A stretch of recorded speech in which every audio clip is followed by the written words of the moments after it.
We all have questions, and Pastor Carney has answers. We all want to know what he thinks.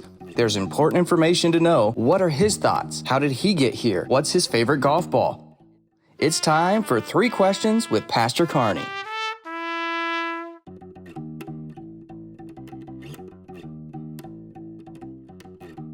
One would be the movie that I just preached on because Donna hasn't seen it.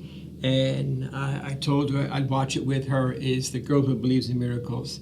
And again, if you haven't seen that movie, it's a powerful movie, The Girl Who Believes in Miracles. But I would have to say, it's not really a movie, Billy, but on Disney Plus, which I know Billy is a huge fan of Disney Plus. I say that tongue firmly in cheek. I was thinking about using that as a future 3 questions. Oh, okay. So I'll skip the Disney Plus, but there's a series on Disney Plus called Encore. It deals with Broadway musicals. Oh. Another top favorite of Billy's. But I'm going to have to go with a movie that I probably will not see until December, and that's The Christmas Story. Okay. With little Ralphie. Looking forward to that. Shoot your eye out. You know, I love that movie. It's a great Christmas movie. Yeah, we love Believe it or too. not, it is September 2nd. We are not that far from it. We're not that far from that, no. But yes, I would probably say that. And the other movie that I have not seen, and this might surprise you and a lot of people out there, is the movie that people see around Halloween time. And I don't even know the correct title of the movie. Is it something to do with like some kind of skeleton, Jack Skeleton? Or Nightmare Before Christmas. That's the one. It's a Halloween movie or something? Yes, it is. I've never seen it. And so that's going to be a movie that this year I will finally watch. I've never seen it either. So maybe we'll have a movie night. It is entertaining. Yes, it is. So that's the movie, Billy. All right. That Very Halloween good. movie. Phil, how about you? There's a movie coming out this year that I'm pretty excited about. Avatar. There's a second Avatar coming out. I saw the first Avatar probably 15, 16 years ago, whatever it was. There's also the cool Avatar rides at Disney, which are awesome. Oh, have you been on that? I have. The little motorcycle thing? It is awesome. Oh, yeah. You fly on the Banshees or whatever. Yeah. So I'd say the second Avatar coming out, I got to check out. Whether or not I like it, we'll see, but I got to check it out. Now, I'm not an Avatar fan, but that ride is the best. Best I've ever been on. It is the best. Yep. Hands down. Oh, yeah. It's called Flight of Passage. Yes. Yeah. There are 3 movies that I would say that I'm looking forward to seeing. One is I have not seen Top Gun Maverick yet. Good movie. I want to see that too. I've seen that movie. It's a good movie. I really want to see it. And the new movie about Elvis that just came out. Melissa saw that. She said it's very good. I want to see that. Yep. And my daughter and I are big fans of the horror genre. And there's a new movie with Ethan Hawke called Black Phone. And she saw it. I have seen previews and she said that was fantastic. And I want to see it. So. What makes you like horror films, Billy? What is it? He works with one. Yeah. No. It's just the fear of it kind of makes you think? No, or? it doesn't.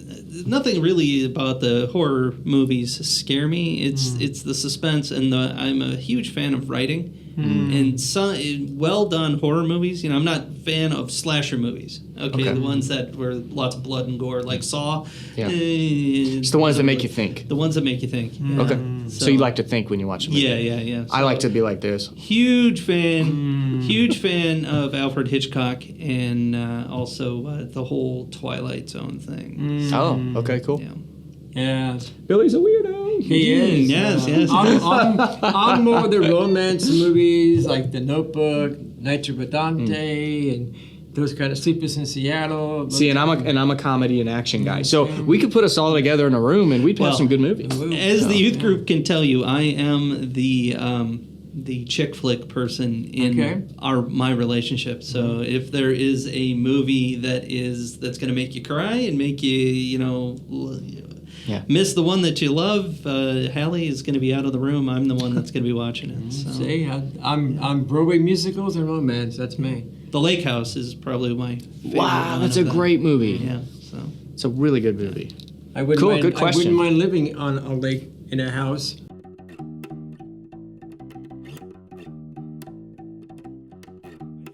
names for dogs. Well, I'd have to go with number one, and there's a reason for this, is Laddie. Now, I will tell you that when I was in kindergarten, I did not want to go to school. I was one of those kids. Did not want to go to school. Didn't like school. And my parents bribed me and said, we'll give you whatever you want to go to school. And I'm thinking, sweet. I said, a dog. And so they got me a collie, a full breed AKC collie. And he was named Laddie. I named him Laddie. And he had papers, everything else. That was his name. And as he got older, he did dog shows. He got his titles, CD, CDX, and UD. And for those who don't know about dogs, CD is Champion Deluxe, I think it is, and CDX is Champion Deluxe something or other. And Excellent. Excellent, and UD is Utility Dog. He got all his legs, and then after that, he went into commercials and did dog food commercials. How cool is that? Yeah, and he died when I was a junior in college of old age. He was, I think, 15, 16 years old. Wow. And so, he lived a long life. He did, for a collie. Yeah. For a collie, he did. So, number one has to be Laddie. But my second favorite, and this is really sucking up to my avid guy here, AVIT guy, is I got to go with Goose. And I'll let somebody else explain that. But I would say Laddie. And then to give you a lead in, Billy, I'm going to say Goose. What about you, Phil? Oh, for me, I like dog names that are just kind of like, I like non-human dog names. Ooh. So I would probably go with like Rocky or like, I don't know. Balboa or Stallone?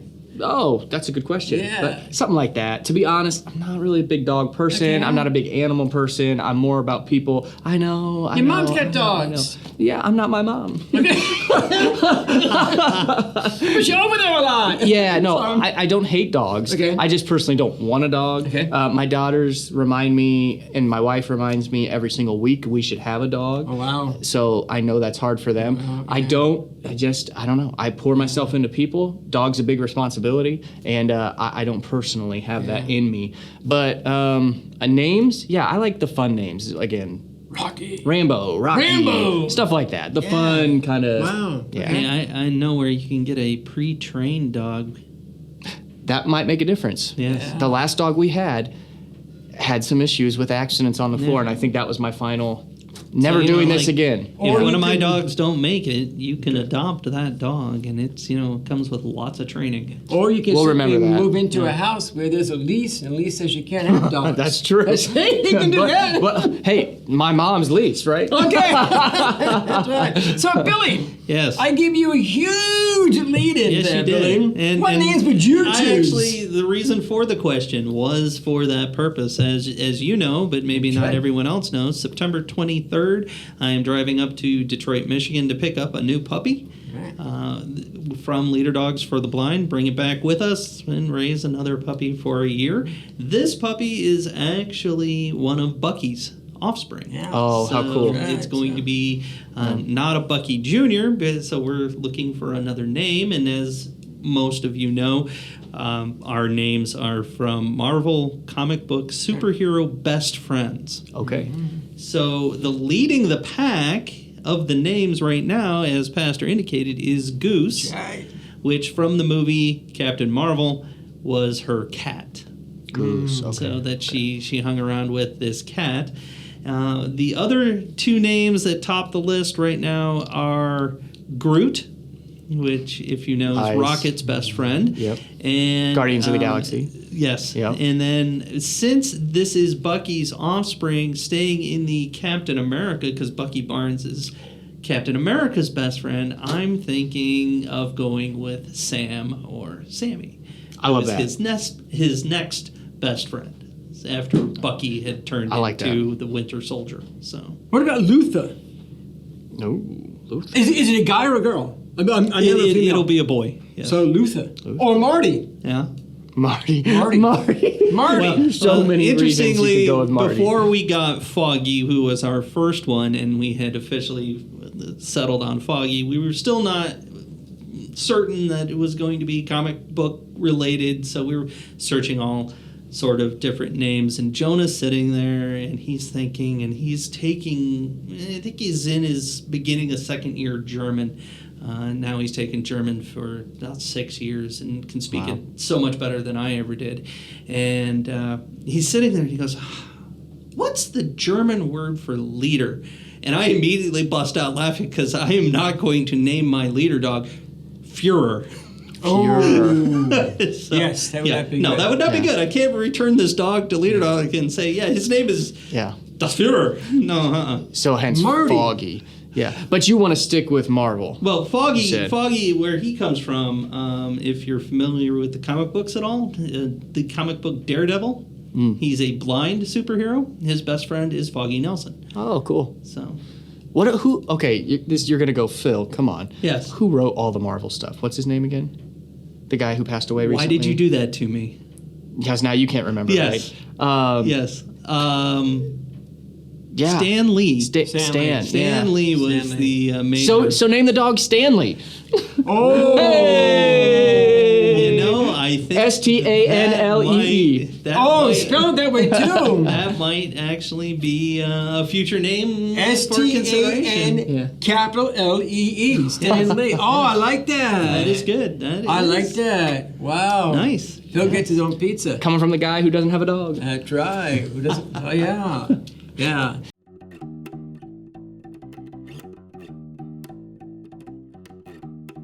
This might be a long answer, so you might need to edit this. If not, let me just go on and ramble. We have time. Okay. September, Bye, Phil. I believe, Phil has left the building. I believe September is, and I can double check this, but September is Leukodystrophy month. Now, you might not know what leukodystrophy is. If you heard me speak about leukodystrophy or Donna, it's Krabbe, Krabbe, is a form of a leukodystrophy. Now, there are numerous leukodystrophies out there. Owen happens to have Krabbe leukodystrophy, who you've seen lots of times, my little buddy. His sister Evelyn died from Krabbe leukodystrophy when she was 3.5. September is Leukodystrophy month. And one of the main goals of that is to get out into our states, into our elected officials, and push them to push the states to get rare disease testing as part of early screening for kids when they're born. Now, I believe at last count, there are 16 states out of 50 that include rare disease testing as part of the newborn screening. 16. A couple of years ago, only 14, and that's why Evelyn did not have early screening. So one of the main functions is to get out there to our elected officials and to let them know about leukodystrophies and what they can do and what they can't do. And we need this rare disease testing as part of newborn screenings. So the kids that are born with leukodystrophies have a fighting chance, like Owen does. Because God bless Indiana, that instituted rare disease testing. And he got the stem cell transplant and he's doing okay. So I would have to say that all the advancements that are made in leukodystrophy testing, that one day, just like cancer and all the other diseases, we can wipe them off the face of the earth. And we can give these kids a fighting chance. So I would say all those people who are putting in all the time and effort to come up with some form of help to these kids born with leukodystrophies, especially in the case with Owen, where all these more intelligent people than me came together and realized that stem cell transplants can help leukodystrophy kids. And so that'll be mine. I know it's kind of heavy, but September is Leukodystrophy month. So yeah. I have nothing else to say. I mean, you can't say anything that will top that. So I'll go with what he said. Anything else I say would be very insignificant. No. I know there are a lot of topics on your heart. Adoption is one. Yeah. And the kids are another one. Sure. And I know all that stuff is important to you, and family is important to you, to a lot of topics. Sure. Yeah. A lot of topics. So, yeah.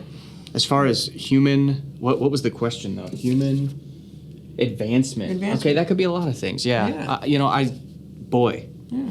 get back with me next week. For today, I'll go with what you said. I like that. Yeah. So the medical industry in general, it's incredible what has been done. We've been watching the show Dr. Quinn, Medicine Woman. Oh, yeah. Which is an awesome show.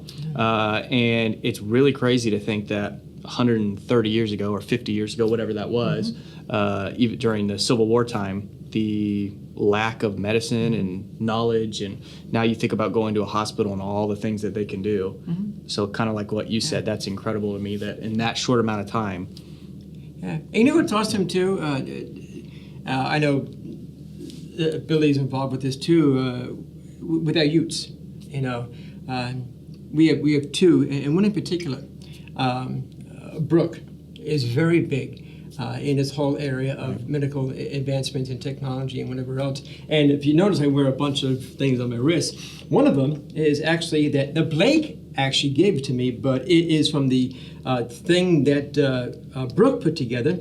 And she asked me to go to her high school and open up in prayer and talk about Owen. And her group, not her group, but the group that she leads up there is called SODA, SODA. And it stands for Student Organ Donation Advocate, and all the advancements that they did to bring life to other people. So that's just two things in my mind, Billy, that come to mind. The advancements in leukodystrophy, and thank you to Jim and Joe Kelly, who have done so much with Hunter's Hope. And please Google Hunter's Hope, Jim and Joe Kelly, and read up on leukodystrophy and Krabbe leukodystrophy, and urge, if I can do one little commercial here, urge your people out there to make sure that all our states have rare disease testing for newborn screenings. So I'm not sure I can be political or not, but that's as close as I've come. And if I can't, Billy will cut it out. Anyway. I think that's going to be all right, yeah. So, Billy, what do you say? Yeah, what about you, Billy? How about you, Billy? Well, I would have to go with still. I think the printing press is the biggest advancement in human history. Yeah. And prior to the printing press, information was able to be controlled very easily by powerful individuals, whereas now you can print something in anyone, and then a lot of people say that the internet is the new printing press, where anybody can share information to vast majorities. But I think still the printing press is, you just look at the Gutenberg Bible. Before that, the Bible was transmitted or transcribed, by people that you had to trust that they were getting it right. And if they, wanted to change it, then you didn't really know, because you didn't have a reference to go back to. You had to trust. And now, at that point, it became something that the common people could read and use. And then, Luther taking that and doing it in German. Could you imagine the first person to receive that Bible? Now, before that point that Billy's talking about, the Catholic Church didn't think that the common person was intelligent enough to read the scriptures. Yeah. And so it was written in a language, Latin, that they couldn't read. Martin Luther says, "Nein, verboten," no good. And so he translated it, and there was no printing press. There were no scribes. There was no email. He wrote that by hand. So he translated the Latin into German, so that people could read it. And could you imagine, Billy, the first person who got that Bible opened it up and said, "Wow, I get this. Yeah, I get this." Yeah, exactly. And then the advancement since then to today. Cool. Yeah. Good answer. Good answers. It's been 3 questions. With Pastor Joe Carney. Kuhn. Oh, with me. With us and Billy. Yeah. And we are happy. If you have a question that's been running around in your head or rumbling around in your head, and you say, "I'd love to ask Pastor this question," or "I'd love to ask Billy or Phil or one of us a question," email it to us. And at the end of this presentation, wow, that sounds important. At the end of this session, we are in a studio now. We're in a studio now. Phil is going to do a voiceover. And on that voiceover, there'll be ways to get in contact with us. So if you have a question, email it, text us to the information that Phil is about to give you on the screen. So yes, thank you, buddy. Thank you. It's been awesome again. Billy, thank you for everything you do back there. And I'm out of here. I don't know about you, but I'm gone. God bless you. Thanks again for joining us. If you have any questions about Redeemer, have a topic or interview suggestion, or need to know anything about the church, you can contact the church office at churchoffice@redeemerwarsaw.org, Pastor Carney at pastor_Carney@redeemerwarsaw.org, Phil at phil.prevail@gmail.com, or Billy at rlc_it@redeemerwarsaw.org. Don't forget to like, subscribe, and share, and please join us again next week. And until then, may the Lord be with your spirit, and grace be with you.